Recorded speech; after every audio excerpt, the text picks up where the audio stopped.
Alright, so I know I don't upload often, and this video is more of a yap session about the jackal laser. Now, this rod is horrendous. I do not like this rod. This rod is terrible. This rod was very disappointing, and I spent about 8 hours total grinding for this rod. About 8 hours straight. This rod was very disappointing for me, and it's very unfortunate how bad this rod is. I'll mostly get into how it's so bad now. Alright, now to even start obtaining this rod, you're going to need a frightful jack-o'-lantern. I have plenty of these. None of these are frightful, but you're going to need a frightful jack-o'-lantern, and you're going to talk to the Headless Horseman. That's going to be the first quest done once you do that. You probably want to use the spooky rod, which you get by talking to the witch here after giving her a certain amount of ingredients. After you've done the first quest and gotten your frightful jack-o'-lantern, you're going to see that if you come behind here, behind the Headless Horseman, there's going to be this Nessie statue. There's going to be multiple graves here, and you'll see that sometimes the graves will be highlighted in blue. You pick these graves up, and you will gain wisps. You need 5 wisps to complete the second quest. After you've done both those quests, you're going to come up to the mansion, or at the pumpkin patch by the Pumpkin King. They can spawn either. There's multiple spots where your haunted candle can spawn. I suggest rejoining after you've started the third quest. My candle was personally right here. This one was haunted, but check all of these candles, and eventually one of them will be haunted. Now, after you've done all of that, you're going to come up to the Headless Horseman, and he's going to ask for a blazed handle. This is where the quest kind of gets pretty dumb.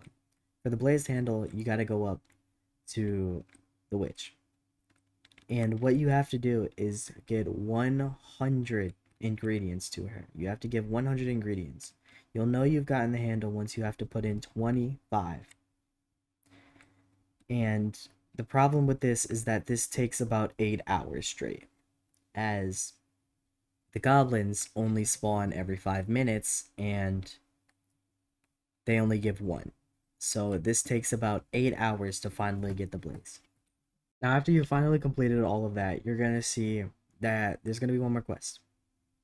You're going to have to give him 5,000 candy. Now, this is not that bad. I personally just did this, and he's going to give you the Jackal Blazer. Now, the problem with the Jackal Blazer that I have is that this rod stats are not good enough for the amount of time you spend on it.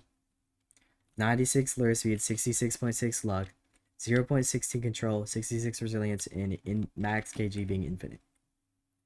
Now, it does have a passive of pumpkins constantly flying down onto your bar, filling it up like slashes. But this does not make up for the luck, personally. The luck is just not good enough for a rod like this to have spent 8 hours getting. It's just not worth it. Now, I would personally like this rod if maybe it had 666 luck, as I just hope the devs fix this, because this rod at the moment is not worth getting. It's just not. It has a pretty cool passive, but not a passive worth getting right now.